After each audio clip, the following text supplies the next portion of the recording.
নির্বাচন কমিশনের জাতীয় পরিচয়পত্রের আনুষ্ঠানিকতা সারলেন তারেক রহমান। ওসমান হাদি, আরাফাত রহমান কোকো ও পিলখানায় শহীদ সেনাদের কবর জিয়ারত।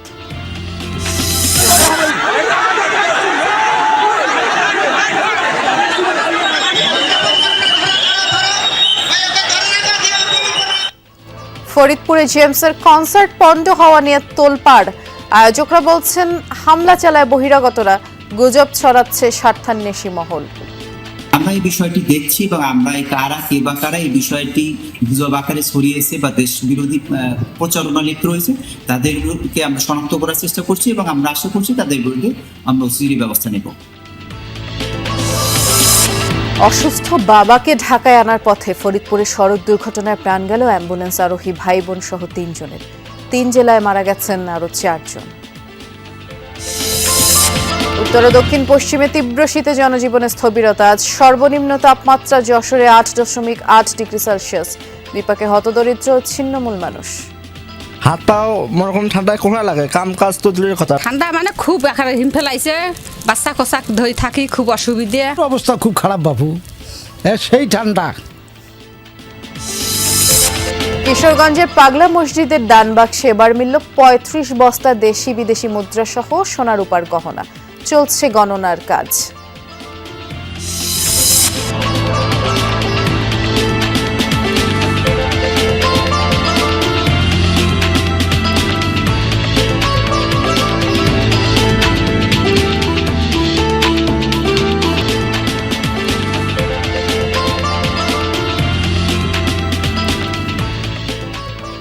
শুভেচ্ছা, আমন্ত্রণ। বিরতিহীন সংবাদ সারা দেশে নুসরাত বৃষ্টির সাথে আছে। শিরোনামগুলো শুনছিলেন। বিএনপির ভারপ্রাপ্ত চেয়ারম্যান তারেক রহমান ও তার কন্যা ব্যারিস্টার জাইমা রহমানের পরিচয়পত্র নিবন্ধনের কার্যক্রম সম্পন্ন হয়েছে। ২৪ ঘন্টার মধ্যেই জাতীয় পরিচয়পত্র পেয়ে যাবেন। তবে চূড়ান্ত ভোটার তালিকায় অন্তর্ভুক্ত হতে রোববার পর্যন্ত অপেক্ষা করতে হবে। আইন অনুযায়ী কমিশন সভার অনুমোদন সাপেক্ষে অন্তর্ভুক্ত হতে হবে ভোটার তালিকায়। এরপর মনোনয়নপত্র তোলা এবং দাখিলের জন্য সময় পাবেন ১ দিন। প্রায় ১৮ মাস কার অন্তরীণের পর ২০০৮ সালের সেপ্টেম্বরে ১/১১ সরকারের সময় সপরিবারে দেশ ত্যাগে বাধ্য হন বিএনপির ভারপ্রাপ্ত চেয়ারম্যান তারেক রহমান। একই বছর ছবিসহ ভোটার তালিকা কার্যক্রম শুরু করে তৎকালীন শামসুল হুদা কমিশন।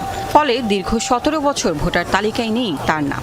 অবশেষে দেশের মাটিতে পা রাখার ৩ দিন পর সেই অপেক্ষার অবসান ঘটাতে নির্বাচন কমিশনে তারেক রহমান। শনিবার সরকারি ছুটির দিন হলেও সকাল থেকে সার্বিক প্রস্তুতি নেয় ইসির জাতীয় পরিচয় নিবন্ধন অনুবিভাগ। দুপুরে ১টার দিকে আগারগাঁও ইসি সচিবালয়ের পাশে ইটিআই ভবনে প্রবেশ করেন তারেক রহমান। সংরক্ষিত কক্ষে গিয়ে ভোটার ফর্মের তথ্য যাচাই করেন। এরপর ছবি তোলা, ১০ আঙ্গুলের ছাপ, চোখের আইরিশ, স্বাক্ষর প্রদানের মাধ্যমে নিবন্ধন সম্পন্ন করেন। এর প্রায় আধ ঘন্টা আগে মা ডাক্তার জুবাইদা রহমানকে সাথে নিয়ে তারেক রহমানের মেয়ে জাইমা রহমান একই কক্ষে প্রবেশ করেন। এ সময় ভোটার হওয়ার সকল প্রক্রিয়া সম্পন্ন করেন জাইমা রহমান। নিবন্ধন কার্যক্রম শেষ করে সবাইকে শুভেচ্ছা জানিয়ে নির্বাচন কমিশনের এলাকা ত্যাগ করেন তারেক রহমান। ঢাকা ১৭ আসনের গুলশান এলাকার ১৯ নম্বর ওয়ার্ডে ভোটার হতে আবেদন করেছেন তারেক রহমান ও জাইমা রহমান। সর্বনিম্ন ৭ থেকে সর্বোচ্চ ২৪ ঘন্টার মধ্যে তারেক রহমানের জাতীয় পরিচয়পত্র প্রস্তুত হবে বলে জানিয়েছেন এনআইডির মহাপরিচালক। ২৪ ঘন্টার মধ্যে জাতীয় পরিচয়পত্র প্রস্তুত হলেও ভোটার তালিকায় তারেক রহমানের নাম উঠবে কিনা তা নির্ভর করছে কমিশনের সিদ্ধান্তের উপর। সচিব জানান, রবিবার কমিশনে উত্থাপন করা হবে তারেক রহমানের ভোটার আবেদন। প্রক্রিয়া যেটা আছে সেটা আমাদের বলা হয় যে ফর্ম 2, ওই ফর্ম ফিল আপ করে ওনারা ছবি তুলেছেন, বায়োমেট্রিক্স দিয়েছেন এবং দিয়ে ওনারা আবেদন করেছেন যে ওনাদেরকে যেন ভোটার তালিকায় অন্তর্ভুক্ত করা হয়। এখন আগামীকাল কমিশনে এটা পেশ করা হবে। কমিশনের সিদ্ধান্তের পরে ওনাদেরকে ভোটার তালিকায় অন্তর্ভুক্তি নিবন্ধন কমপ্লিট করে গেছেন। এখন নিবন্ধন কমপ্লিট করে গেলেও এখানে আমাদের প্রসেসের জন্য সময় লাগে। যেহেতু হাতে সময় ১ দিন, তাই রবিবারের মধ্যে সম্পূরক ভোটার তালিকা প্রকাশ করতে হবে ইসিকে। যে আসনে নির্বাচন করবেন তারেক রহমান ভোটার নম্বর দিয়ে সেখানকার রিটার্নিং অফিসার থেকে মনোনয়নপত্র তোলা ও দাখিলের সময় পাচ্ছেন ১ দিন। লাভলি বিথি, যমুনা নিউজ, ঢাকা। ইনকিলাব মঞ্চের মুখপাত্র শরীফ ওসমান হাদির কবর জিয়ারত করলেন বিএনপির ভারপ্রাপ্ত চেয়ারম্যান তারেক রহমান। এর আগে ফুল দিয়ে শ্রদ্ধা নিবেদন করেন তিনি। শ্রদ্ধা জানান জাতীয় কবি কাজী নজরুল ইসলামের সমাধিতেও। মহাসচিব মির্জা ফখরুল ইসলাম আলমগীর বলেছেন, ওসমান হাদির কবর জিয়ারতের মাধ্যমে রাজনৈতিক প্রজ্ঞার পরিচয় দিয়েছেন বিএনপির ভারপ্রাপ্ত চেয়ারম্যান। জানান, চক্রান্ত থাকলেও নির্বাচন ঘিরে জনগণের শঙ্কা দূর হয়েছে। বেলা 11:30 নাগাদ জাতীয় কবি কাজী নজরুল ইসলামের সমাধি কমপ্লেক্সে বিএনপির ভারপ্রাপ্ত চেয়ারম্যান তারেক রহমান, ইনকিলাব মঞ্চের মুখপাত্র ওসমান হাদির কবরে ফুল দিয়ে শ্রদ্ধা জানান তিনি। দোয়া ও মোনাজাতে স্মরণ করেন তেজোদ্দীপ্ত এক তরুণকে, গুলিবিদ্ধ হয়ে প্রাণ গেছে যার। এ সময় মোনাজাত পরিচালনা করেন শরীফ ওসমান হাদির বড় ভাই মুফতি আবু বকর সিদ্দিক। সঙ্গে ছিলেন ঢাকা বিশ্ববিদ্যালয়ের উপাচার্য, ডাকসু ভিপি ও ছাত্রদলের নেতৃবৃন্দ। পরে তারেক রহমান পুষ্পস্তবক অর্পণ করেন দ্রোহ বিদ্রোহের কবি জাতীয় কবি কাজী নজরুল ইসলামের সমাধিতে। নজরুলের চেতনা ধারণ করে কবির প্রতি গভীর শ্রদ্ধা জানান তিনি। সমাধি কমপ্লেক্সের সামনে গাড়িতে ওঠার আগে হাত নেড়ে শুভেচ্ছা জানান অপেক্ষমান নেতাকর্মীদের। 2 হাত তুলে দোয়া কামনা করেন উৎসুক সাধারণের। দলের মহাসচিব মির্জা ফখরুল ইসলাম আলমগীর বলেন, জটিল রাজনৈতিক পরিস্থিতির মধ্যে তার বাংলাদেশে আগমন অনেক সমীকরণকে সহজ করে দিয়েছে। ওসমান হাদির কবর জিয়ারত রাজনৈতিক প্রজ্ঞারই উদাহরণ। নতুন যে চিন্তা ভাবনাগুলো বাংলাদেশের জন্য, তার যে নতুন পরিকল্পনা, সেই পরিকল্পনা বাংলাদেশে একটা নতুন দিগন্তের সূচনা করবে। যখন নির্বাচন যখন অনুষ্ঠিত হবে, সেখানে নিঃসন্দেহে জনাব তারেক রহমান সাহেব সবচেয়ে বেশি সাফল্য লাভ করবেন। চক্রান্ত ষড়যন্ত্র সেটা আগে ভাগে কিছু বলা যায় না, তবে এখন মানুষের মধ্যে সেই সংখ্যাটা দূর হয়ে গেছে। এর আগে ঢাকা বিশ্ববিদ্যালয় এলাকায় বিএনপির ভারপ্রাপ্ত চেয়ারম্যানের গাড়িবহরকে স্বাগত জানায় ছাত্রদলের বিপুল সংখ্যক নেতাকর্মী। তার গাড়িতে ফুল ছিটিয়ে উচ্ছ্বাস প্রকাশ করে ছাত্রদল। সকল বর্ণ নির্বিশেষে পুরো বাংলাদেশ উজ্জীবিত তারেক রহমানের এই ঐতিহাসিক আগমন উপলক্ষে। হাদির কবর জিয়ারতে আমাদের ছাত্রদলের নেতাকর্মীরা, সকল ইউনিটের নেতাকর্মীরা সর্বোচ্চ উপস্থিতি নিশ্চিত করছে। বাংলাদেশের হয়তো আর কোনো নিরাপত্তা নেই তাকে দেওয়ার মতো, কারণ সাধারণ জনগণের যে চাপ, সেই চাপ আইন শৃঙ্খলা রক্ষাকারী বাহিনী হিমশিম খাচ্ছে। দেখার জন্য আমরা আসছি আর কি, আমার নাতিরে নিয়ে আসছি। বর্তমানে দেশের যে পরিস্থিতি, এরকম একটা মানুষ কি আমাদের দরকার। এর আগে গুলশানে বাসা থেকে বেরিয়ে মহাখালী ফ্লাইওভার হয়ে শাহবাগ ও ঢাকা বিশ্ববিদ্যালয় এলাকায় আসেন তারেক রহমান। স্বদেশ প্রত্যাবর্তনের পর তৃতীয় দিনের কর্মসূচিতে নেতাকর্মীদের ভিড় না করার নির্দেশনা ছিল মহানগর বিএনপির। তবুও পথে পথে উৎসুক নেতাকর্মী আর সাধারণ জনগণের উপস্থিতি ছিল দৃশ্যমান। বাংলাদেশ জাতীয়তাবাদী দল বিএনপি, যে দলের রাজনীতির মূলেই রয়েছে বাংলাদেশি জাতীয়তাবাদ, সেই দলের ভারপ্রাপ্ত চেয়ারম্যান তারেক রহমান এলেন জাতীয় কবি কাজী নজরুল ইসলামের সমাধিতে। শ্রদ্ধা জানালেন ওসমান হাদির কবরেও, যে দুজনই জাতীয়তাবাদের অনন্য প্রতীক। ওসমান হাদি কথা বলতেন আধিপত্যবাদ বিরোধী, আর 5 আগস্টের অভ্যুত্থান পরবর্তী প্রথম সমাবেশেই তারেক রহমান বললেন সবার আগে বাংলাদেশ। সেই বাংলাদেশের স্বার্থ রক্ষা করে সাধারণের জীবনমানের উন্নয়ন ঘটিয়ে বৈশ্বিক মঞ্চে বাংলাদেশকে এগিয়ে নিয়ে যাওয়ার জন্য তারেক রহমান নিজস্ব পরিকল্পনা নিয়ে এসেছেন। সেই পরিকল্পনা বাস্তবায়ন এবং তার আগে নির্বাচনী বৈতরণী পার হওয়াই এখন তারেক রহমানের সামনে বড় চ্যালেঞ্জ। সাইফুদ্দিন রবিন, যমুনা নিউজ, ঢাকা। নির্বাচন কমিশনে এনআইডি কার্যক্রম শেষ করে বনানী কবরস্থানে ছোট ভাই আরাফাত রহমান কোকোর কবর জিয়ারত করলেন বিএনপির ভারপ্রাপ্ত চেয়ারম্যান তারেক রহমান। দুপুরের পর তিনি বনানী কবরস্থানে যান। এ সময় ভাইয়ের কবরের পাশে কিছু সময় দাঁড়িয়ে থাকেন। অশ্রুসিক্ত চোখে কুকুর কবর ছুঁয়ে দোয়া ও মোনাজাত করেন। পরে যান বনানীর সামরিক কবরস্থানে। সেখানে তার শ্বশুর সাবেক মন্ত্রী ও নৌবাহিনী প্রধান রিয়ার অ্যাডমিরাল মাহবুব আলী খানের রুহের মাগফিরাত কামনায় কবর জিয়ারত করেন। কিছু সময় সেখানে থাকেন। পরে সামরিক কবরস্থানের সমাহিত পিলখানায় শহীদ সামরিক কর্মকর্তাদের কবরও জিয়ারত করেন এবং দোয়া করেন তারেক রহমান।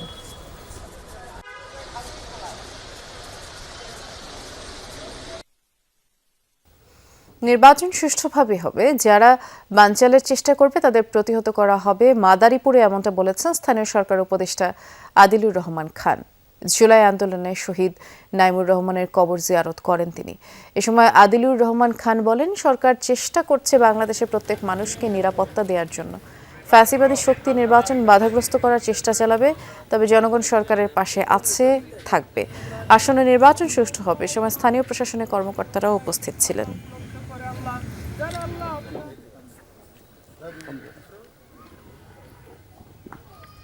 ফ্যাসিবাদী শক্তি নির্বাচনে বাধাগ্রস্ত করার জন্য চেষ্টা চালাবে, জনগণ সরকার পাশে থাকবে, এই নির্বাচন সুষ্ঠুভাবে হবে এবং যারা এই নির্বাচন বানচালের চেষ্টা করবে তাদের প্রতিহত করা। বাংলাদেশে আগামী নির্বাচন সুষ্ঠুভাবে যেন হয় সেটার জন্য এগিয়ে আসবে সহযোগিতা করবে। বর্তমান সরকার কোনো দলের পক্ষে নয়, ভোলায় এমনটাই জানিয়েছেন পররাষ্ট্র উপদেষ্টা তৌহিদ হোসেন। দুপুরে ভোলা বালক সরকারি স্কুল মাঠে ভোটের গাড়ি ক্যারাভান উদ্বোধন অনুষ্ঠানে প্রধান অতিথির বক্তব্যে কথা জানান তিনি। পররাষ্ট্র উপদেষ্টা বলেন, গত 15 বছরে সুষ্ঠু ভোট না হওয়া সহ বিভিন্ন কারণে আগামী সংসদ নির্বাচনের বিশেষ গুরুত্ব রয়েছে। 30 বছরের নিচের যুবকরা সত্যিকার অর্থে ভোট দেওয়ার সুযোগ পাননি বলেও মন্তব্য করেন তৌহিদ হোসেন। জানান, প্রতিটি মানুষের ভোট নিশ্চিত করতে কাজ করছে সরকার।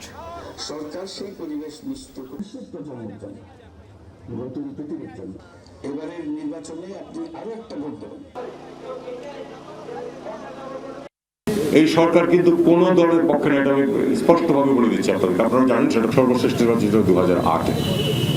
এরপরে আসলে আর কোনো নির্বাচন হয়নি।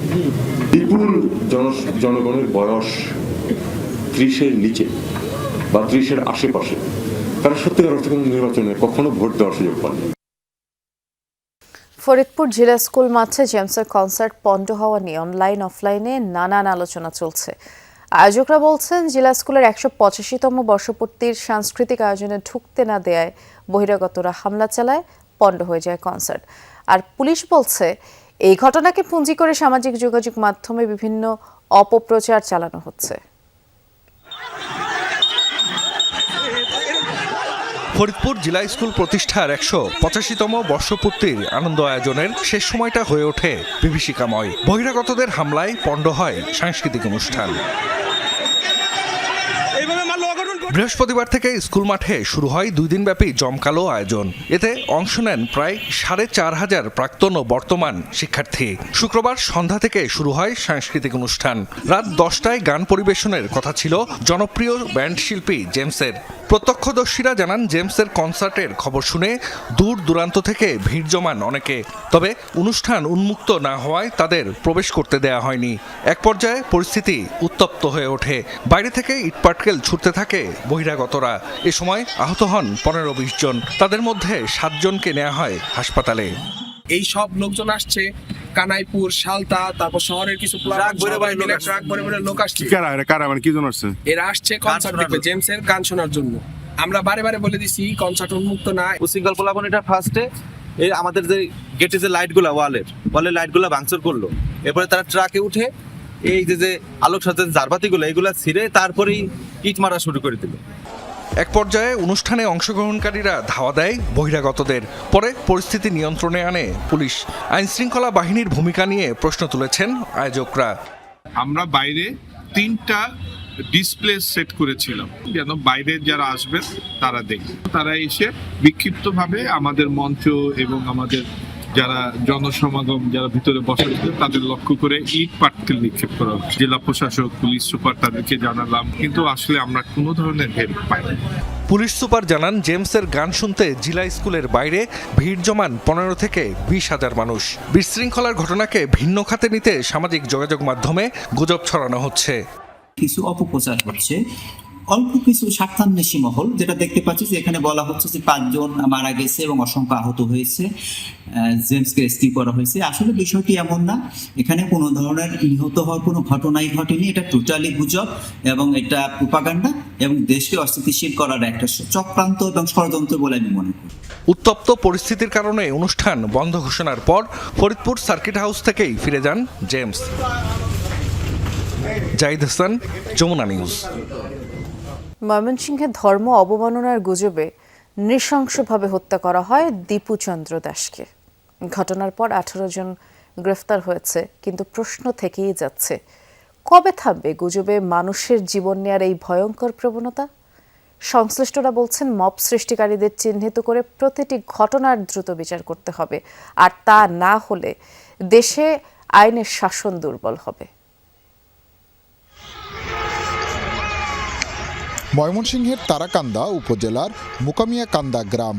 এখানেই প্রজন্মের পর প্রজন্ম ধরে বসবাস করছে রবিদাস সম্প্রদায়ের মানুষ। ইতিহাস বলছে ব্রাহ্মণবাদী অত্যাচার আর সামাজিক নিপীড়নের শিকার হয়ে ভারতের উত্তরপ্রদেশ থেকে তৎকালীন বঙ্গদেশে আশ্রয় নেয় এই সম্প্রদায়ের মানুষ। ব্রাহ্মণদের অত্যাচারিতে তখন তারা সেখানে শান্তি হালিতে থাকতে পারে নাই, তাদের উপরে প্রচুর অত্যাচার করা হতো, প্রতিদিন কাজ করাইতো, কিন্তু তারা কাজ করে যে মজুরি পেত তারা সে মজুরিটা দেয় নাই এবং তাদের সামনে উঁচা গলায় কোনো কথাও বলা যায় নাই। এই গ্রামেরই বাসিন্দা রবিলাল রবিদাস, তার ছেলে দীপুচন্দ্র দাস উন্নত জীবনের আশায় বংশ পরম্পরায় মুচির কাজ বা চামড়ার পেশা ছেড়ে গার্মেন্টসে চাকরি নেন, কিন্তু মব সন্ত্রাস কেড়ে নিল তার জীবন। এখন দীপু শুধুই স্মৃতি। স্বামীর মৃত্যুর পর শিশু সন্তান গীতিকা রবিদাসকে নিয়ে দিশেহারা স্ত্রী মেঘনা রবিদাস। শোক আর কান্নায় স্তব্ধ পুরো পরিবার। প্রতিবেশী ও স্বজনরা বিচার চান এই নৃশংসতার। যারা আমার পুত্রে করছে তাকে আমি ফাঁসি চাই, আমি এই বিচারটা চাই আমার কাছে। সরকারের সূক্ষ্ম দৃষ্টি থাকলে চলবে না, তার দৃষ্টিভঙ্গি আরো প্রসার করতে হবে। তো আইন থাকতে তাহা সত্ত্বে কিন্তু এইভাবে তারা হত্যা করা চলে না। আমরা দেবরে যেভাবে মারছে ফাঁসি চাই, যাবি না যাতে তাড়াতাড়ি ছাড়া না পা বিচারো। বলার মতো কোনো ভাষা আমাদের নাই, আমরা অনেক হয়ে গেছি, আমরা কি বলবো তা ভাষা বুঝা পাইতাছি না। আমি আপনাদের কাছে, জনগণের কাছে, সবার কাছে আমি একটা বিচার চাই। শুধু তারাকান্দার এই পরিবারই নয়, সাম্প্রতিক সময়ে সারা দেশ জুড়েই মব সন্ত্রাসের শিকার হয়েছেন অনেক নিরীহ মানুষ। ধর্ম অবমাননা, চুরি, শিশু অপহরণ সহ নানা গুজব ছড়িয়ে দিনে দুপুরে তৈরি হচ্ছে মব, উদ্দেশ্য নিজের ফায়দা হাসিল। সচেতন মহল বলছে এ ধরনের অপরাধ থামাতে দরকার দৃষ্টান্তমূলক বিচার। রাষ্ট্র যদি কঠোর না হয়, রাষ্ট্রীয় ব্যবস্থা যদি কঠোর না হয়, আইন শৃঙ্খলা রক্ষাকারী বাহিনী যদি কঠোর না হয়, তাহলে মব দিন দিন এর উত্তরণ ঘটবে এবং মব দ্বারা দেশ পিছিয়ে যাবে। এই নিরপরাধ ব্যক্তিকে আক্রমণ করার কারণে, তাকে কষ্ট দেওয়ার কারণে বা তাকে এরকমভাবে নির্যাতন করার কারণে এদের শাস্তি হওয়া উচিত।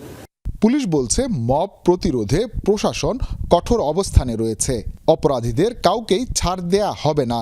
এই ঘটনার পিছনে যে বা যারা জড়িত আছে প্রত্যেককে আইনের আওতায় আসবে এবং তারা চার্জশিটভুক্ত হবে এবং পরবর্তীতে বিচার কার্যক্রম শেষে নিশ্চয়ই শাস্তি হবে। ভালুকায় ধর্ম অবমাননার গুজবকে কেন্দ্র করে দীপুচন্দ্র দাস হত্যাকাণ্ডে এ পর্যন্ত 18 জনকে গ্রেফতার করেছে পুলিশ। সংশ্লিষ্টরা বলছেন মবে অংশ নিয়ে কোনো অপরাধ করলে পার পেয়ে যাওয়া যাবে কিংবা বিচার হবে না, এমন ধারণা থেকে শত শত লোক এসবে অংশ নেয়। বিশেষজ্ঞদের দাবি, এই ধরনের ঘটনাগুলো তদন্ত করে দোষীদের সামনে নিয়ে আসতে হবে এবং দিতে হবে দৃষ্টান্তমূলক শাস্তি। তা না হলে এই মব থামানো যাবে না, যা আরও ভয়ঙ্কর রূপে বারবার ফিরে আসবে। হুসাইন শাহিদ, যমুনা নিউজ, ময়মনসিংহ। আজ 4 জেলায় সড়ক দুর্ঘটনায় 7 জন নিহত হয়েছেন, অর্ধ শতাধিক মানুষ আহত হয়েছেন। এর মধ্যে ফরিদপুরের ভাঙায় ট্রাক অ্যাম্বুলেন্সের সংঘর্ষে ভাই বোন সহ 3 জনের প্রাণ গেছে। সকালে ভাঙা খুলনা মহাসড়কের মনসুরাবাদ এলাকায় দুর্ঘটনা ঘটে। হাইওয়ে পুলিশ জানায়, যশোর থেকে অসুস্থ বাবুর আলীকে একটি অ্যাম্বুলেন্সে করে ঢাকায় নিয়ে আসছিলেন তার ছেলে মিজানুর রহমান, মেয়ে বিউটি বেগম, স্বজন নিশান। ভাঙার মনসুরাবাদ এলাকায় পৌঁছালে খুলনাগামী একটি ট্রাকের সাথে মুখোমুখি সংঘর্ষে ঘটনাস্থলেই প্রাণ হারান মিজান, বিউটি সহ 3 জন। গুরুতর আহত 2 জনকে উদ্ধার করে হাসপাতালে নেয় স্থানীয়রা। খবর পেয়ে ঘটনাস্থলে গিয়ে দুর্ঘটনা কবলিত অ্যাম্বুলেন্স ও ট্রাক জব্দ করে পুলিশ।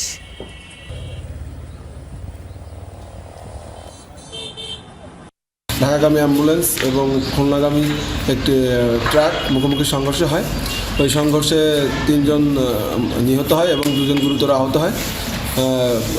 এখন বর্তমানে আমরা আহতদের হসপিটালে প্রেরণ করি। এদিকে ঝিনাইদহের মহেশপুরে প্রাইভেট কার নিয়ন্ত্রণ হারিয়ে চায়ের দোকানে ঢুকে পড়লে চা দোকানি ইব্রাহিম হোসেন নিহত হন, 3 জন আহত হয়েছেন। গতরাতে উপজেলার শিশুতলা বাজারে এই ঘটনা। মুন্সিগঞ্জের মাওয়া এক্সপ্রেসওয়েতে গতরাতে ঘন কুয়াশায় একটি বাস নিয়ন্ত্রণ হারিয়ে ট্রাককে ধাক্কা দিলে 6 যাত্রী আহত হন। দুর্ঘটনার পর বাসের ভেতরে আটকে পড়া অর্ধশত যাত্রীকে উদ্ধার করে ফায়ার সার্ভিস। টাঙ্গাইলের ঘাটাইলের গুনগ্রাম এলাকায় 2টি বাসের সংঘর্ষে 18 জন আহত হয়েছেন। এছাড়া দিনাজপুরের ঘোড়াঘাটে 2 জন, রংপুরের কাউনিয়া সড়কে 1 জনের প্রাণ গেছে।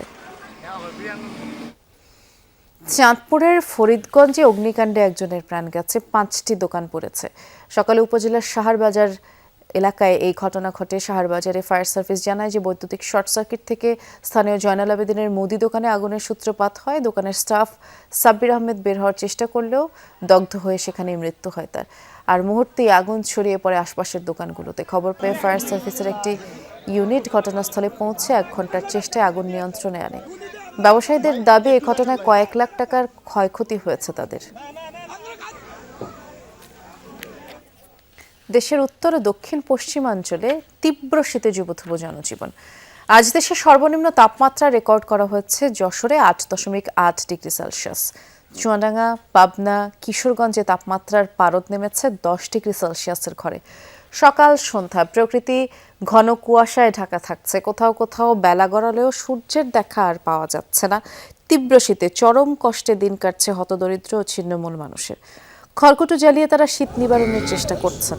এদিকে শীতের তীব্রতা বৃদ্ধির সাথে সাথে ঠান্ডাজনিত রোগের প্রকোপও পাল্লা দিয়ে বাড়ছে। উত্তরের জেলা কুড়িগ্রামে শীত জেঁকে বসেছে। ঘন কুয়াশা আর কনকনে হাওয়ায় বিপর্যস্ত হয়ে পড়েছে জনজীবন। ব্যাহত হচ্ছে স্বাভাবিক চলাচল, কষ্ট বাড়ছে খেটে খাওয়া মানুষের।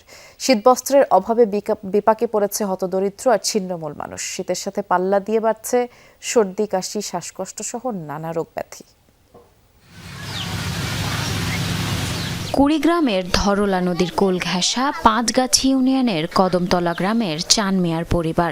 টিনের ভাঙাচোরা ঘরে হু হু করে ঢোকে কনকনে হাওয়া। তীব্র শীতে বিপর্যস্ত 8 জনের পরিবার। খোলামেলা ঘর, বাতাস ঢোকে, কুয়াশা ঢোকে, চাল ভিজে পানি পড়ে। পুরাতন কাপড় চোপড় দিয়ে 5টা বাচ্চা নিয়ে আসি, খেয়ার বিছায় থাকি, খেতা বিছায় এগুলো দিয়ে আসি আর কি ভাঙাচোরা ঘরের মধ্যে। তিস্তা, ধরলা, ব্রহ্মপুত্র সহ 16টি নদী বেষ্টিত জেলা কুড়িগ্রামের চরাঞ্চল ও নদী তীরবর্তী এলাকায় সপ্তাহ ব্যবধানে বেড়েছে শীতের তীব্রতা। টানা কয়েকদিন ধরে সূর্যের দেখা না পাওয়ায় হাড় কাঁপানো শীতে কাহিল এই জনপদের বাসিন্দারা। বিশেষ করে খেটে খাওয়া মানুষেরা পড়েছেন সবচেয়ে বিপাকে। হাত পাও মরকম ঠান্ডায় কোহা লাগে, কাম কাজ তো দূরের কথা, ঠিক আছে, ঠান্ডায় তো মনে বাইরে হওয়া যায় না। কাপড় চোপড় কিনতে পারি না, পুরান কাপড় চোপড় বউ শোয়ার এগুলো দিয়ে চলাফেরা করতেছি। অবস্থা খুব খারাপ বাবু, সেই ঠান্ডা। হ্যাঁ, বড়লা তো আছে খেতার তলত, আর গরিব মানুষ তো কর্ম করে পায় না, কোনো বেড় বাড়ও পায় না ঠান্ডাতে। শীতের সাথে পাল্লা দিয়ে বাড়ছে সর্দি, কাশি ও শ্বাসকষ্ট সহ নানা রোগ। গরম কাপড়ের অভাবে এসব রোগে বেশি আক্রান্ত হচ্ছে দুস্থ ও নিম্ন আয়ের মানুষ।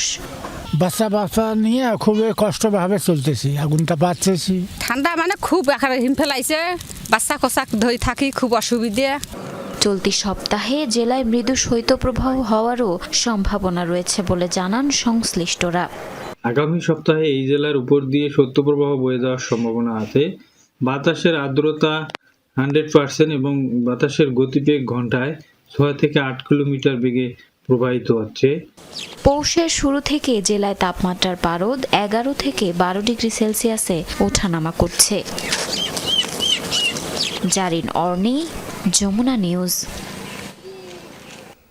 গোপালগঞ্জে মধুমতি নদীর ভাঙনে বিলীন হচ্ছে একের পর এক এলাকা।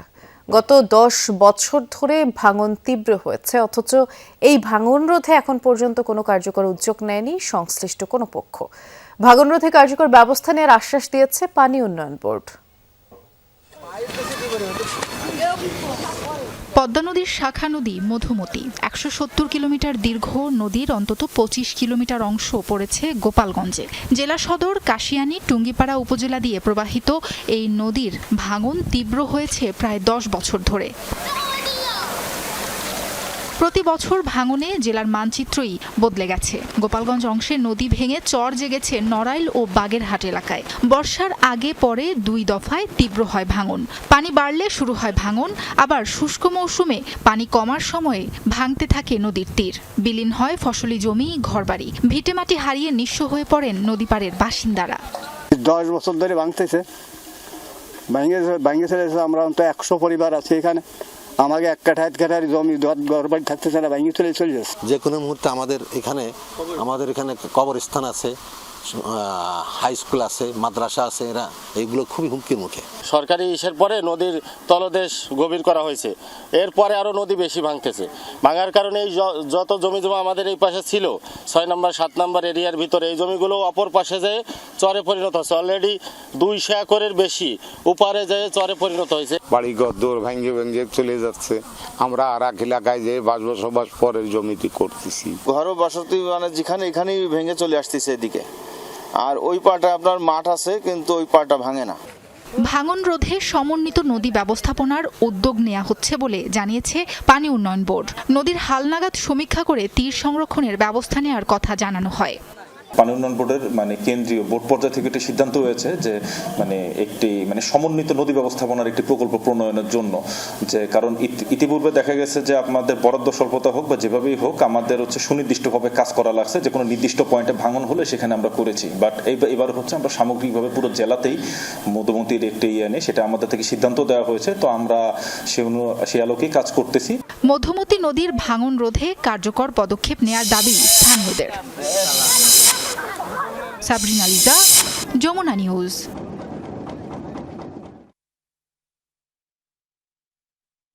রীতি অনুযায়ী 3 মাস পর পর কিশোরগঞ্জের ঐতিহাসিক পাগলা মসজিদের দানবাক্স খোলা হয়, তবে এবার সেই দানবাক্স খোলা হয়েছে 3 মাস 27 দিন পর। মসজিদের 13টি দানবাক্স এবং 3টি অস্থায়ী ট্রাঙ্ক খুলে 35 বস্তা দেশি বিদেশি মুদ্রা সহ স্বর্ণালংকার ও রূপার গহনা পাওয়া যায়। এই টাকা গণনার কাজে অংশ নিয়েছে মসজিদ কমপ্লেক্স, মাদ্রাসা, এতিমখানার শিক্ষক শিক্ষার্থী সহ কিশোরগঞ্জ রূপালী ব্যাংকের কর্মকর্তা কর্মচারীরা। আশা পূরণের বিশ্বাস নিয়ে অসংখ্য মানুষ মানত করে কিশোরগঞ্জের ঐতিহ্যবাহী পাগলা মসজিদে। প্রায় 4 মাস পর দানবাক্স খুলতেই মিলেছে সেই বিশ্বাসের দৃশ্যমান রূপ।